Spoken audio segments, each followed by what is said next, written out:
Graça e paz. Será que os seus olhos já estão abertos para ver Jesus na lei, nos profetas e nos salmos, no Antigo Testamento das Escrituras Sagradas? Porque João, no princípio do seu evangelho, já no capítulo 1, versículo 1, ele começa dizendo: no princípio era o Verbo, e o Verbo era Deus, e o Verbo estava com Deus. Ele estava com Deus no princípio. Todas as coisas foram feitas por intermédio dele. Sem ele, nada do que existe teria sido feito. Nele estava a vida, esta era a luz dos homens. A luz brilha nas trevas e as trevas não a derrotaram. Surgiu um homem enviado por Deus chamado João. Ele veio como testemunha para testificar acerca da luz, a fim de que, por meio dele, todos os homens crescem. Ele próprio não era a luz, mas veio para testificar da luz. Estava chegando ao mundo a verdadeira luz, que ilumina todos os homens. Aquele que é a palavra estava no mundo, e o mundo foi feito por intermédio dele.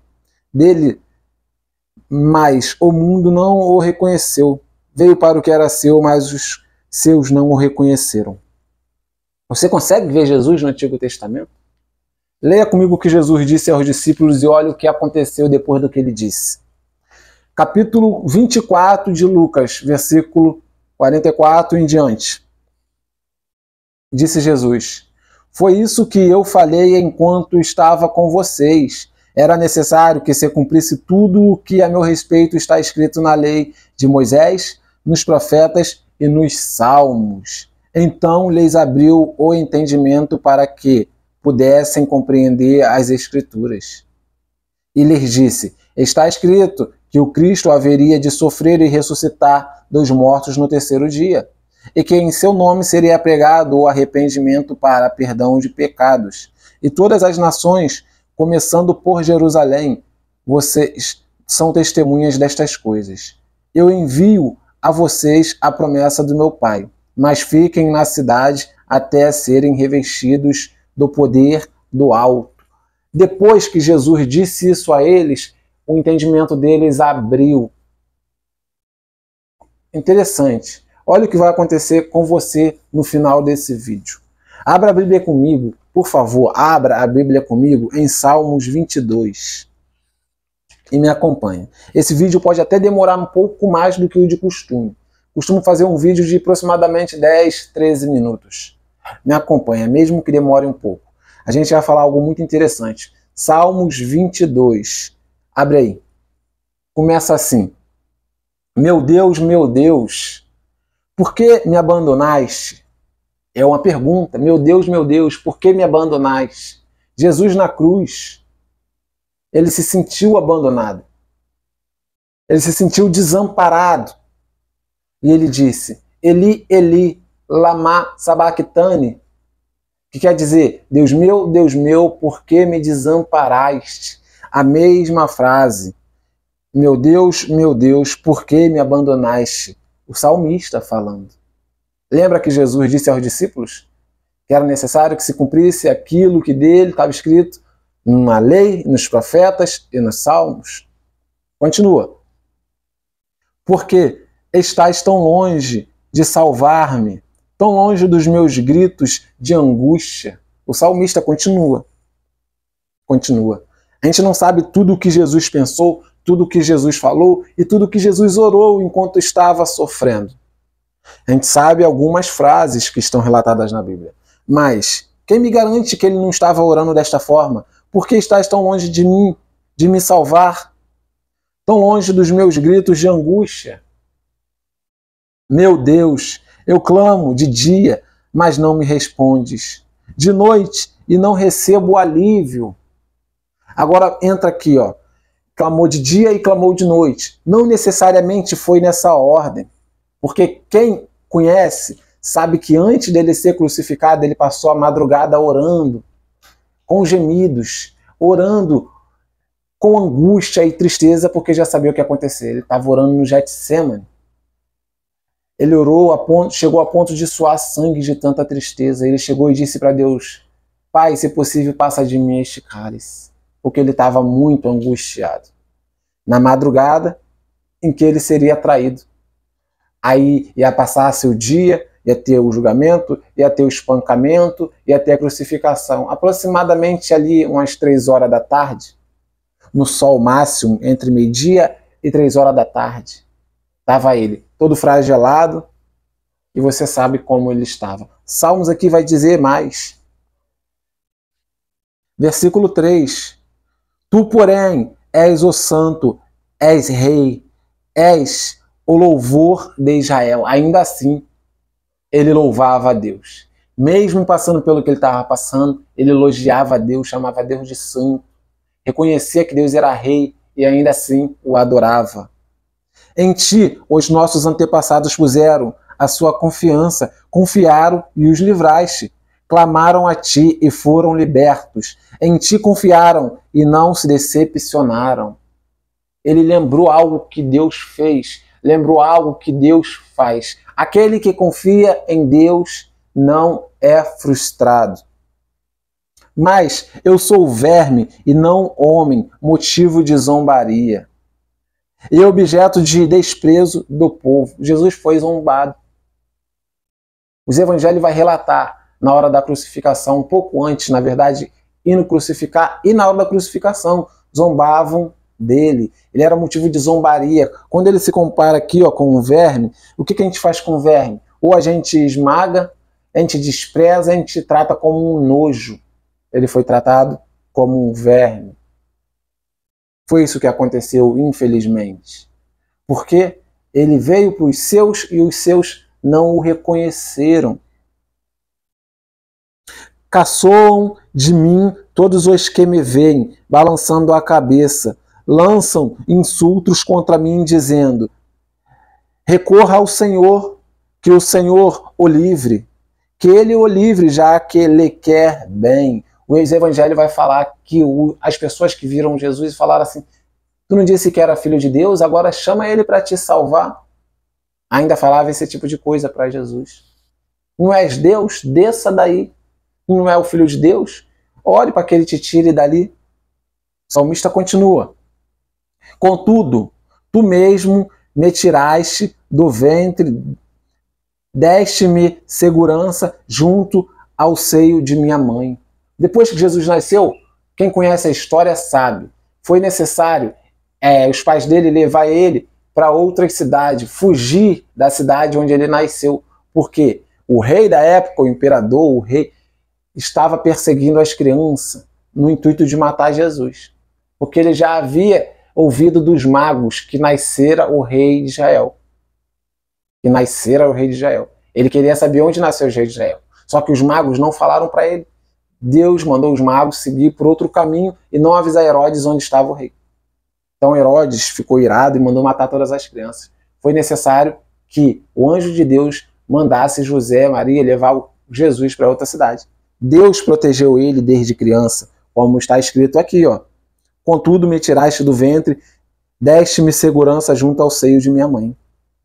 Desde que nasci, fui entregue a ti. Desde o ventre materno, és o meu Deus. Quem colocou ele lá? O Espírito Santo. Desde o ventre materno, Jesus já era de Deus.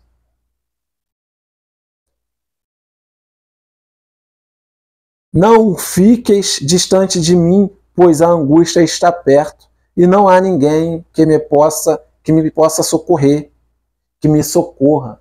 Jesus estava indo em direção à condenação de cruz, e não havia ninguém que pudesse impedir. Não havia ninguém que pudesse socorrê-lo, pois não havia ninguém que pudesse socorrer. Muitos touros me cercam, sim, rodeiam-me os poderosos de Bazã. Touros e poderosos de Bazã. Touros poderosos de Bazã. Aqui se refere, acredito eu já ouvi um relato que em Bazã era uma cidade onde havia touros semi-selvagens que via ser humano e queria atacar. Sabemos que touro costuma ser irado, touro costuma ser bruto. Imagina agora um touro selvagem. Aí ele compara aqui. Acredito eu que ele está se referindo a demônios espiritualmente. Porque ele não estava sofrendo só o que os homens estavam fazendo com ele. Ele também estava sofrendo opressão demoníaca. Você acredita nisso? Opressão demoníaca. Os demônios estavam ali ao redor, querendo cirandar ele também, querendo fazer ele desistir da missão, querendo fazer ele sofrer. Como leão voraz rugindo, eis, escancaram a boca contra mim. Como água me derramei, e todos os meus ossos estão desconjuntados. Aqui é interessante. Como água me derramei, todos os meus ossos estão desconjuntados. Vamos nos transportar para aquele ambiente. Lembra que eu falei que ele foi crucificado ali no auge do calor do sol, quando o sol já se encontrava bem no alto, entre meio-dia e 3 horas? Provavelmente suando muito. Suando muito. E na posição em que ele estava, os ossos automaticamente eles iam se distendendo, soltando, os ossos iam se deslocando, saindo do lugar. E olha o que o salmista diz: como água me derramei, e todos os meus ossos estão desconjuntados. Meu coração se tornou como cera, derreteu-se no meu íntimo. Meu vigor secou-se como caco de barro, e a minha língua gruda no céu da boca. Para tu ver o nível de sede, muito suor e sede. Deixaste-me no pó à beira da morte. Cães me rodeiam, mais uma vez, cães me rodeiam. Eu acredito que quando se refere a inimigo animal, se refere a demônios. Porque, olha só, um bando de homens maus me cercou. Fala de cães, fala de touros e fala de homens. Me cercou. Perfuraram minhas mãos e meus pés. Olha só. Salmo 22, versículo 16. Lê comigo aí. Na sua Bíblia está escrito: perfuraram as minhas mãos e os meus pés. Como é que Jesus foi morto? Perfuraram minhas mãos e os meus pés. Foi desta forma. Nessa posição, por horas, os ossos iam se deslocando. O suor do calor escaldante que provavelmente estava acontecendo e a sede que ele estava. Sabemos que ele estava com sede porque por 2 vezes tentaram dar algo para ele beber. Uma vez vinho, outra vez vinagre. Ou seja, deram para ele beber alguma coisa, só que não era água. Ele queria beber porque ele estava com sede, mas ele não sabia o que era. Depois que ele sentiu que ele soube o que era. Mas ele estava com sede. Posso contar todos os meus ossos, mas eles me encaram com desprezo. Posso contar todos os meus ossos. Eu imagino Jesus assim, né? Porque quem, depois de sofrer tudo que ele sofreu, ficaria com a cabeça assim pro alto? Não se fica, não tem como. A cabeça cai. Ela cai. Aí abre os olhos e conta as costelas. Vai contando. Essa era a visão de Jesus. Como está escrito no versículo 17: posso contar todos os meus ossos, mas eles me encaram com desprezo. Dividiram as minhas roupas entre si e lançaram sorte pelas minhas vestes. Isso aconteceu com Jesus.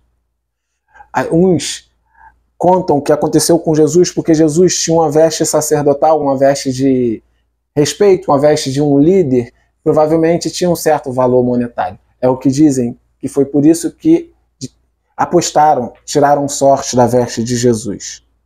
Tu, porém, Senhor, não fiques distante de mim. Ó minha força, vem logo em meu socorro. Jesus estava pedindo socorro a Deus.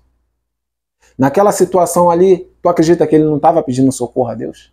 Se antes, pela madrugada, no Getsemane, ele já estava pedindo socorro a Deus, ele já estava pedindo a Deus que o socorresse. Imagine ali na cruz, pendurado, com os ossos deslocados, sangrando. Lembra que antes dele ser crucificado, ele sofreu açoites. Açoites dilacerador, que dilaceravam ele, todo ferido, provavelmente nas costas, a grande maioria dos ferimentos, e as costas estavam onde? Estava na madeira, suado, ferido e roçando na madeira. Ele estava sofrendo demais. Tu acha que ele não estava pedindo socorro? Então aqui o salmista: tu, porém, Senhor, não fiques distante, ó minha força, vem logo em meu socorro. Livra-me da espada, livra a minha vida do ataque dos cães. Livra a minha vida do ataque dos cães. Olha como é interessante as escrituras. Ele já estava crucificado. Os homens já fizeram tudo o que queria com ele. Agora ele vai ser livrado dos homens? Não, dos cães. Porque os demônios ainda estavam em redor dele. Os demônios não querem só o nosso corpo físico, os demônios querem a nossa alma. Lembra você disso. Que quando você morrer, não vai acabar. Se você morrer em pecado, você vai para o inferno. Você vai ser atormentado. Muda de atitude, muda de comportamento, se arrependa dos seus pecados, porque Jesus morreu por você. Mas você só tem a chance de se arrepender enquanto está vivo. Depois que morrer, não tem mais chance.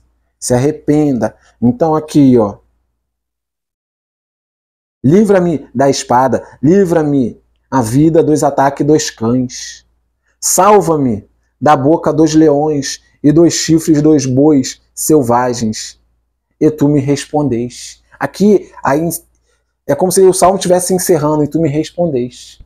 Só que aí entra outro trecho dos salmos. Salmo foi composto em trechos, em poesias, em versos. Aí entra um outro verso assim, no mesmo salmo. Proclamarei o teu nome a meus irmãos. Na assembleia te louvarei. Louvem-no vocês que o temem, que temem o Senhor. Glorifiquem-no todos vocês, descendentes de Jacó. Tremam diante dele todos vocês, descendentes de Israel, pois não menosprezou nem repudiou o sofrimento do aflito. Ou seja, Deus o socorreu. Deus não o desprezou. Não o abandonou, Deus o socorreu. Sabemos que ele ressuscitou. Sabemos que a alma dele não padeceu no inferno. Sabemos que os demônios não puderam tocar na alma dele. Então Deus o socorreu. Não escondeu dele o rosto, mas ouviu o seu grito de socorro. Aleluia! Mas ouviu o seu grito de socorro. De ti vem o tema do meu louvor na grande assembleia. Na presença dos que te temem, cumprirei os meus votos. Os pobres comerão até ficarem satisfeitos. Aqueles que buscam o Senhor o louvarão. Que vocês tenham vida longa. Todos os confins da terra se lembrarão e se voltarão para o Senhor. E todas as famílias das nações se prostrarão diante dele. Glória a Deus. Pois do Senhor é o reino. Ele governa as nações. Todos os ricos da terra se banquetearão e o adorarão. Haverão de ajoelhar-se diante dele. Todos os que descem ao pó, cuja vida se esvai.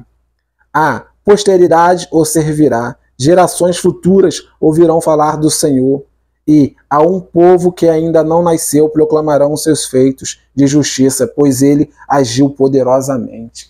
Aleluia! Hoje, só no nome de Jesus conseguimos salvação. Só no nome de Jesus conseguimos o perdão. Só no nome de Jesus nos achegamos a Deus.